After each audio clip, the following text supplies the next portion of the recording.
Hello, my name is David Carter and I chair the Spatial Planning Group within the Greater Birmingham and Solihull Local Enterprise Partnership.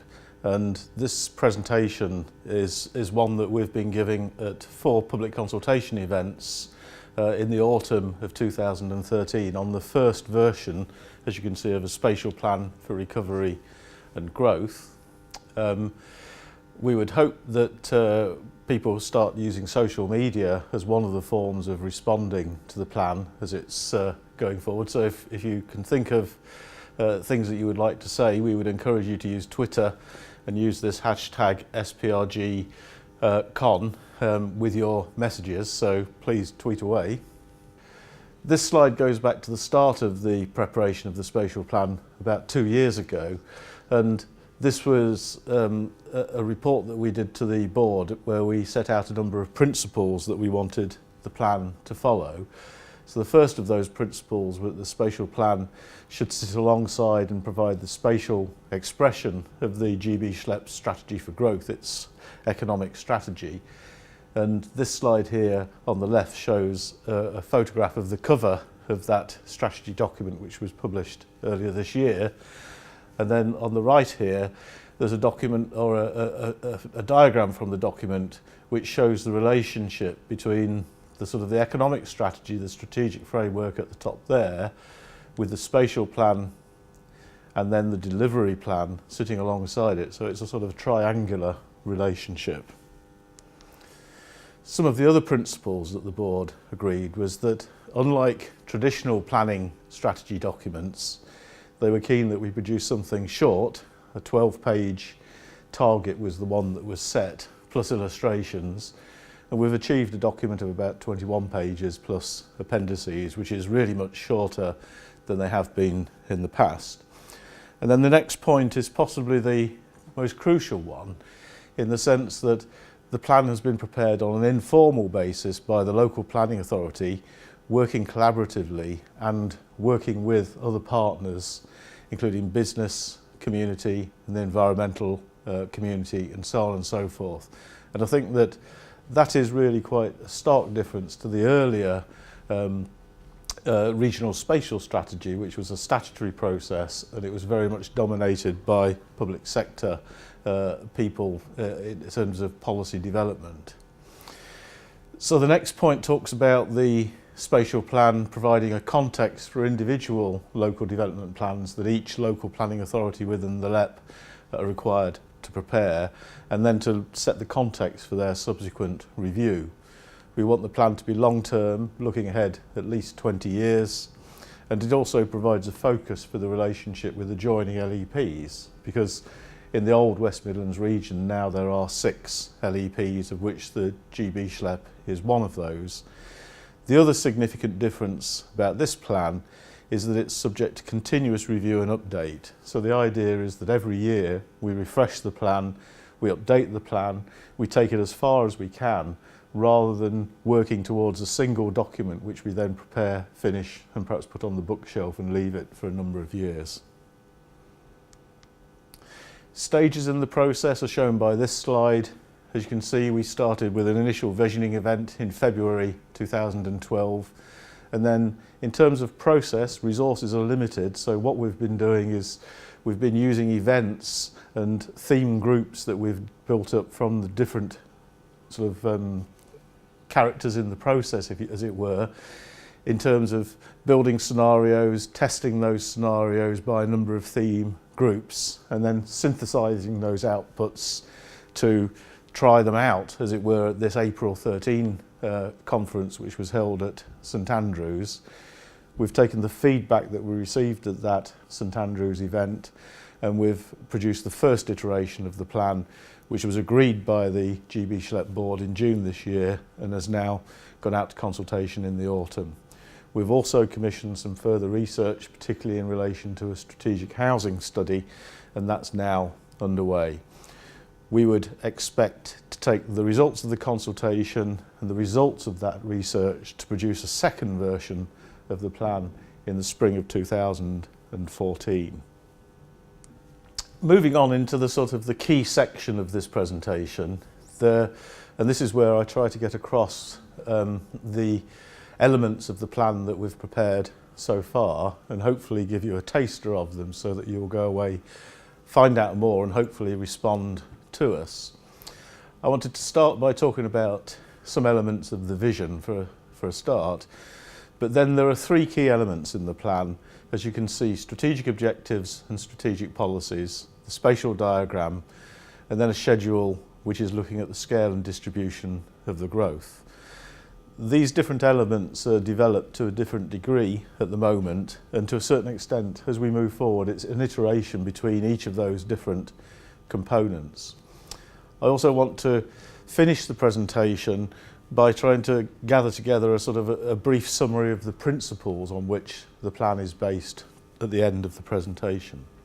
Moving on, this slide shows some quotes from the vision that's set out in the strategy for growth, the guiding vision if you like, which talks about the fact that the economic strategy is biased on growth, but equally it's talking about improving the quality of lives of all people who live in the GBSLEP area.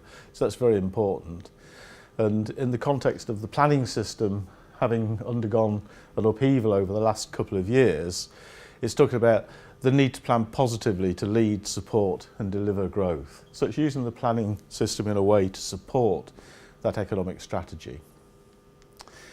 So this part of the presentation gets sort of a bit on the conceptual side, and I apologise for that, but I think it's quite important in trying to understand where our ideas have come from. So this slide represents the three pillars that are set out in the strategy of growth, three pillars being business, place and people. And coupled with those pillars there are some high-level targets, so for instance increasing the number of jobs, increasing the performance of GVA, reducing unemployment, improving the skill base of people. But in terms of looking at a spatial plan, I think it was the view of a lot of the people that were involved in putting the plan together that actually a spatial plan is much wider than that. And so if I flick between those two slides, if you see the top point of the triangle, which is at the sort of the business or economy tip, actually what we've done is to keep that in the same position but extend the triangle to make it much bigger in terms of its focus on environmental and community issues. And then working on from that, we think that there are therefore further high-level targets that you would expect to find in a spatial plan, like increasing and improving biodiversity, dealing with CO2 emissions, enriching the environment, and on the community side, looking at well-being, educational attainment and healthy living. So taking that wider triangle, as it were, we then identified a couple of cross-cutting themes.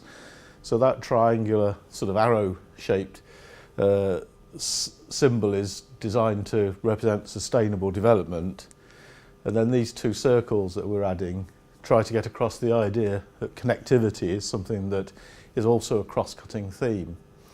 And from this stage we make quite a leap then in thinking, and then the next slide becomes quite complicated. But the idea that we're trying to get across is that actually, if you think of this sheet, as it were, as a space, then economy is one tip and environment is another tip.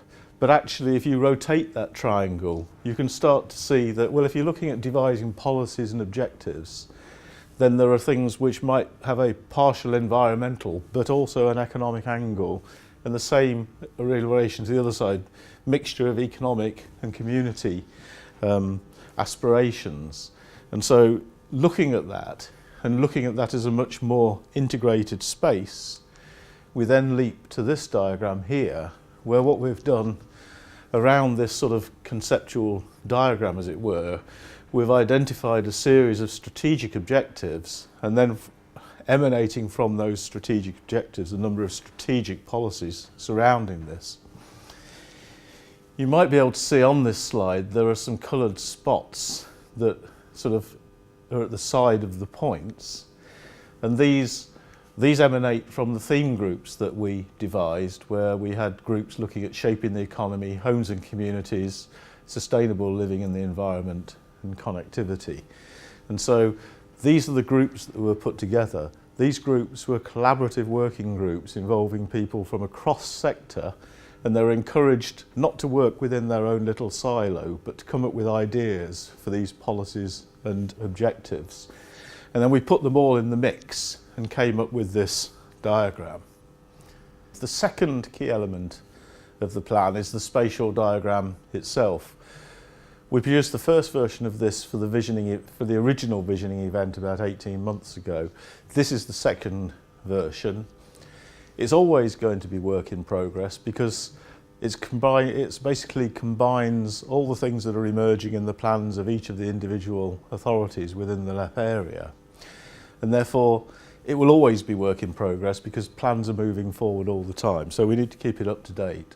Right, moving forward into the plan and showing some of the elements of the plan. These are shown in a sequence of themes, and this first one, as it were, is the base map. So what we have here is the shape of the 9 authorities that make up the LEP in the Greater Birmingham Solihull LEP area, and within the area there are the 9 local authorities, and then there are some key features that we will show. From here we have the urban area, which makes up something like about 30% of the territory. And then, of course, within the urban area we have Birmingham City Centre and the other strategic centres in the towns that are located across the LEP. And then we have the green belt surrounding the Birmingham conurbation. And the green belt comprises something like 38% of the territory too. So we're already seeing that actually if we're talking about accommodating future growth, there's quite a lot of potential constraints that are putting restrictions on what we might do. So we take that base map as the starting point for the next sequence of plans. This is the economy, and here we have a sequence of things to show you, starting particularly with the enterprise zone in Birmingham City Centre, the enterprise park in Kidderminster.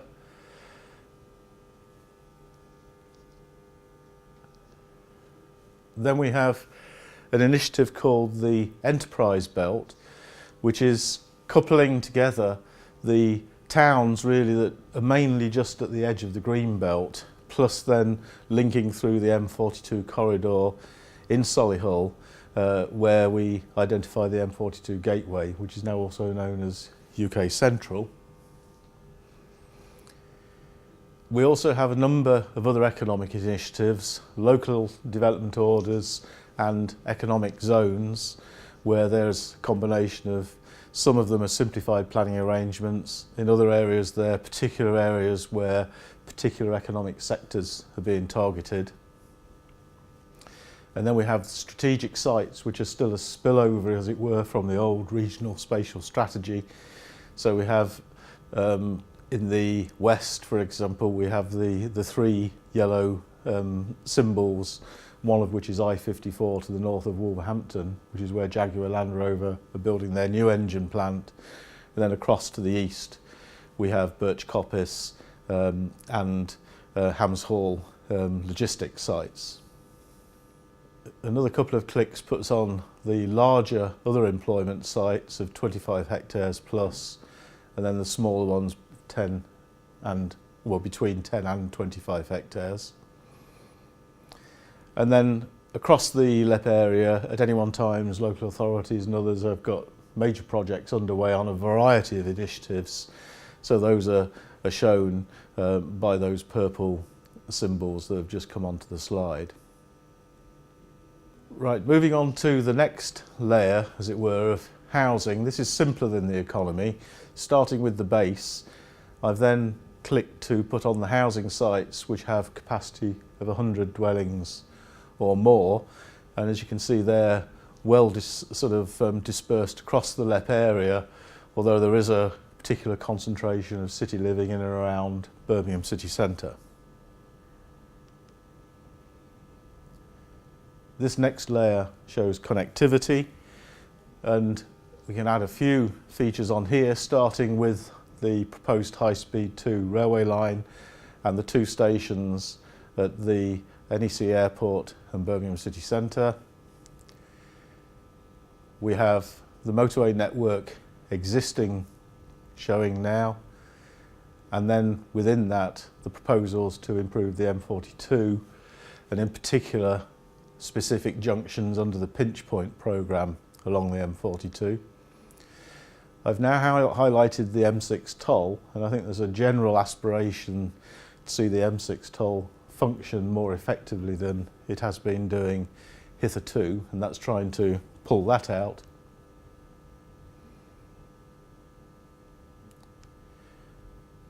Then showed Birmingham Airport, and then this last click has highlighted the orange arrows, which are trying to illustrate the fact that it's okay to talk about major projects like high speed to the airport, but actually it's the connections between where people live, where people work and shop, more on a day-to-day basis that affect the quality of life. So this is trying to look at improvements, whether it be by rail, new metro lines or bus, and trying to pick those up.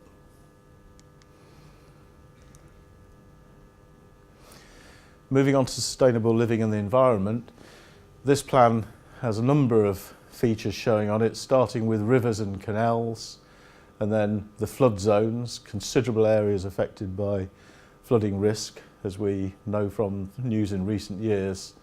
But one of the interesting proposals in the plan comes from a presentation that we had from the Woodland Trust, and this is where there is a suggestion that existing woodland that you can find in the National Forest and Cannock Chase AONOB in particular should be supplemented with a significant increase in woodland across the different parts of the LEP area, and that coupled with those, looking at some initiatives elsewhere and also building on the Sustrans network to look at the idea of a system of trailways which should link together key settlements, key facilities across the LEP area and across boundaries.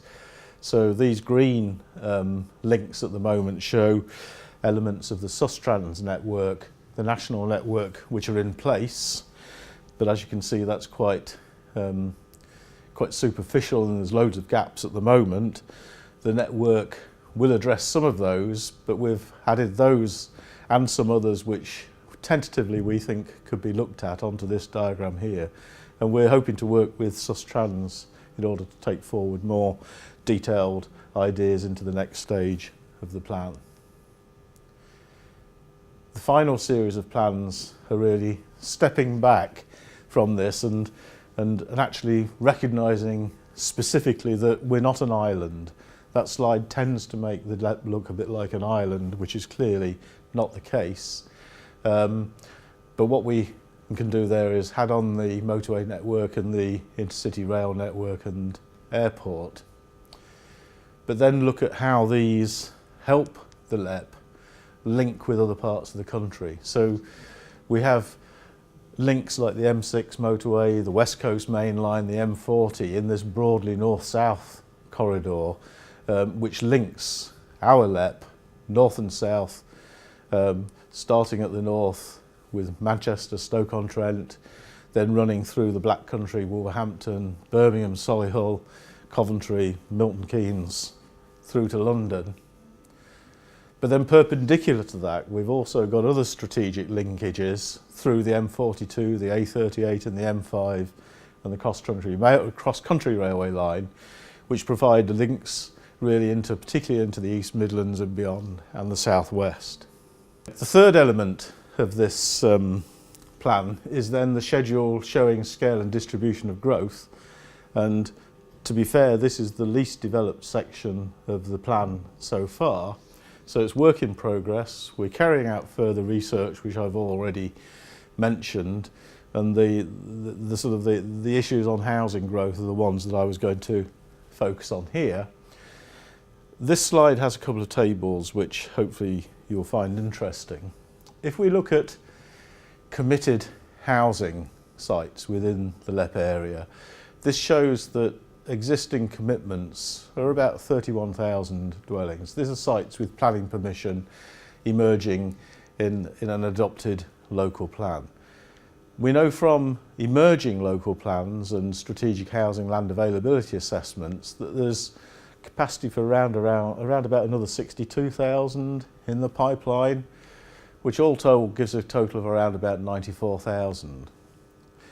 The issue, though, is that if we look at the CLG's How Many Homes website, which is based on the 2008 household projections, and look at the period that goes 20 years from now, i.e. up to 2033, we find that the raw requirement for housing is round about 153,000 dwellings. So there's clearly a big gap between what we might need and what's coming forward in existing plans. And this is one of the key issues that we're actually going to have to face as part of the plan as it's taken forward. So this slide really just highlights those issues that I've just referred to in those tables. Drawing all of that together, what this final segment of the presentation does is to try and pull together some of the key strategic principles that we've included in the plan.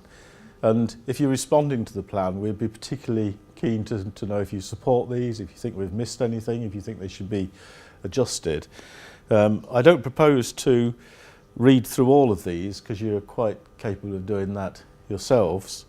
But what I might do is just refer to one or two of the key features of these principles.